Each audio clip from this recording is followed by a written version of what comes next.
Hemos visto que la sangre representa una fuente de vida, así que para empezar este capítulo os menciono otra curiosidad de la antigua Roma, y es que los curanderos prescribían sangre de gladiador para la fertilidad. Como vemos, el concepto de muerte y resurrección o vida siempre van unidos. Llamemos ahora con nuestra aldaba a las puertas del proceso de inmortalidad. A veces el proceso de inmortalidad resulta frustrado y no siempre es un proceso mediante el vino o la sangre. He encontrado en mitos griegos uno que nos habla de Deméter. Esta llegó disfrazada a Eleusis, donde la recibió el rey Celeo y su esposa Metamira. La diosa quedó allí como nodriza de Demofonte y la vieja Bambo la indujo con bromas a beber agua de cebada. Aquella se puso a gemir, simulando un parto, y sacó de entre sus vestidos a Yaco, el hijo de Deméter, que abrazó y besó a su madre. Deméter decidió prestar un servicio a Celeo, haciendo a Demofonte inmortal con el siguiente rito. Por la noche lo sostuvo sobre el fuego para quemar su mortalidad. Fijémonos aquí cómo el fuego es un elemento que destruye algo, en este caso la mortalidad. Por lo tanto, es una destrucción positiva.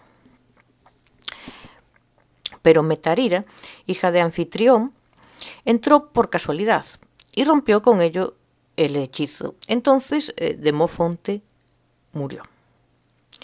Relacionado con esto del fuego, la mortalidad y la inmortalidad,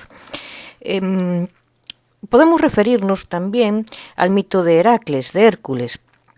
Cuando Heracles se envenena con las ropas que le entrega su segunda mujer, Deyanira, Heracles, consciente de que va a morir porque esas ropas le empiezan a quemar, recordemos que Deyanira fue engañada con un ungüento con el que untó las ropas que luego se le entregaron a Hércules, ¿no?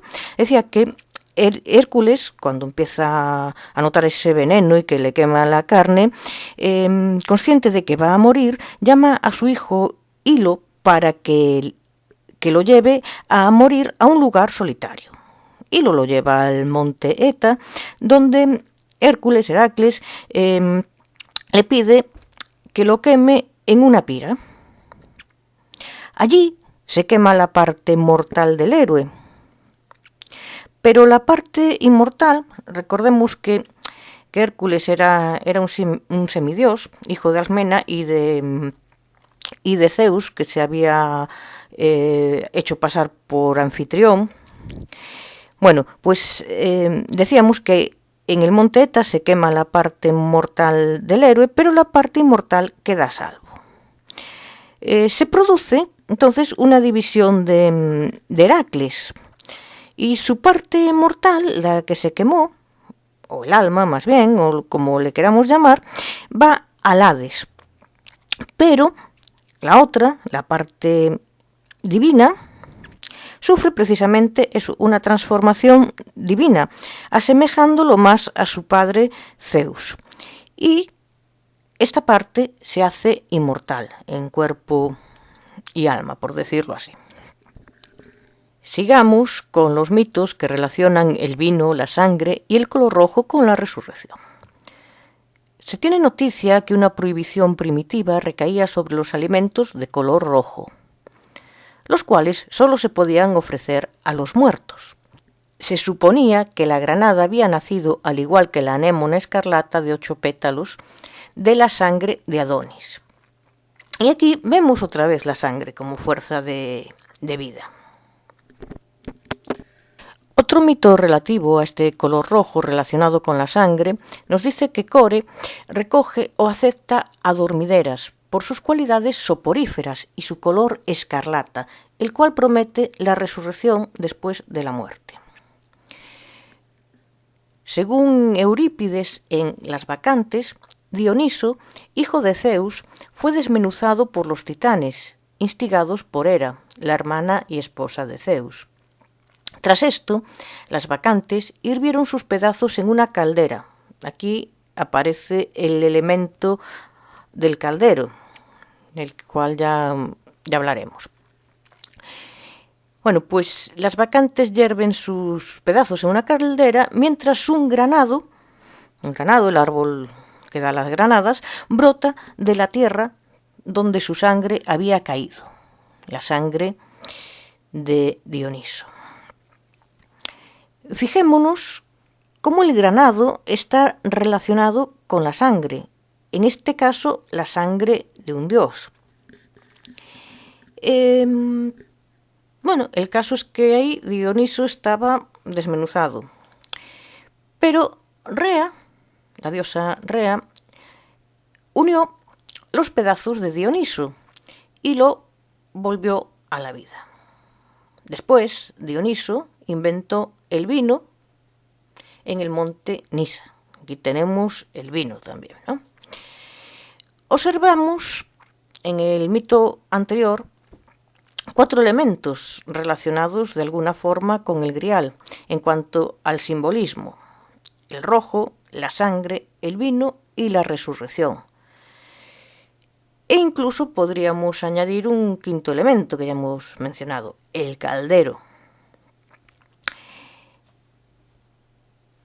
En otra ocasión, Dioniso descendió por Lerna al Tártaro, donde sobornó a Perséfone regalándole un mirto para que dejase en libertad a su madre difunta Semele.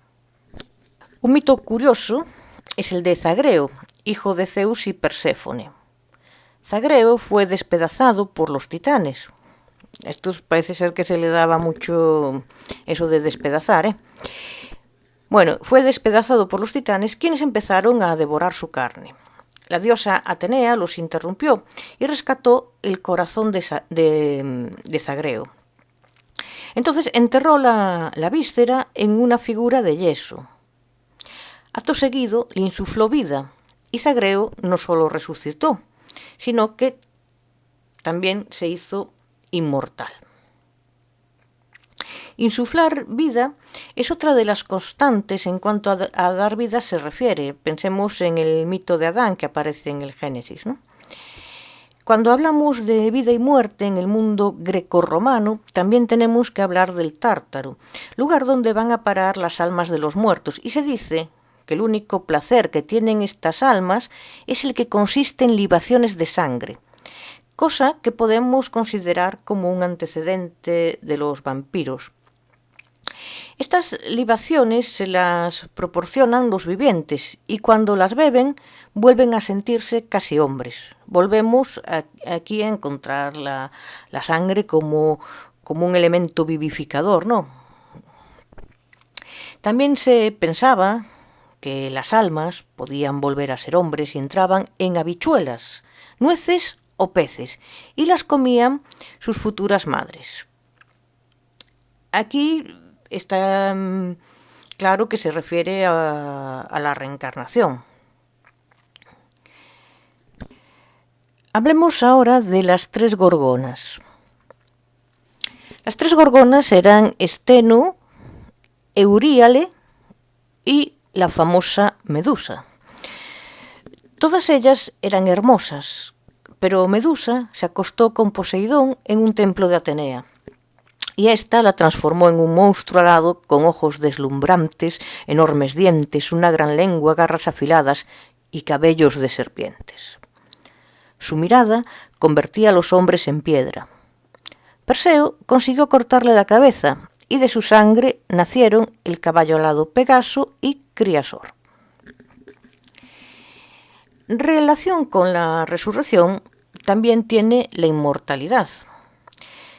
Y como curiosidad, ya que a veces buscando una cosa se encuentra otra, diré que el escarabajo era un emblema de inmortalidad en el Bajo Egipto, porque sobrevivía a los desbordamientos del Nilo.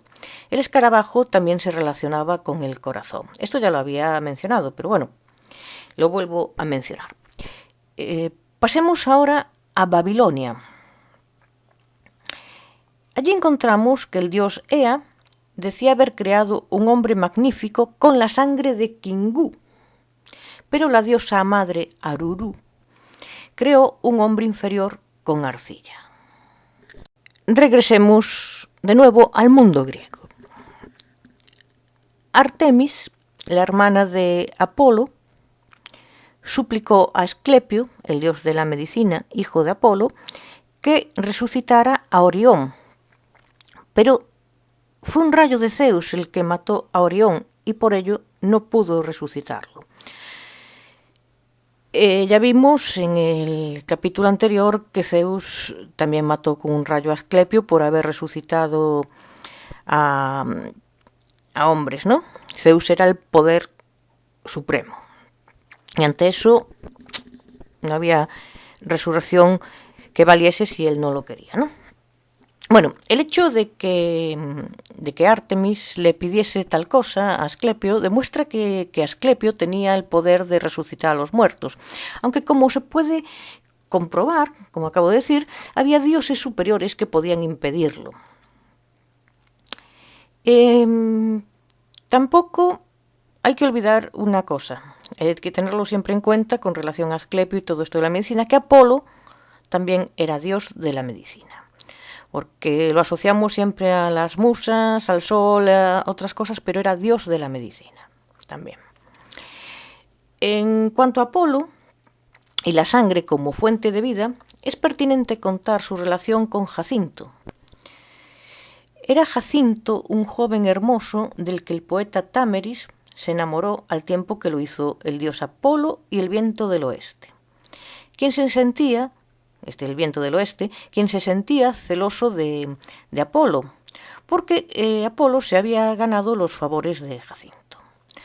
Por ello, un día que el dios de la medicina, del sol, de la música, enseñaba a Jacinto a lanzar el disco, el viento del oeste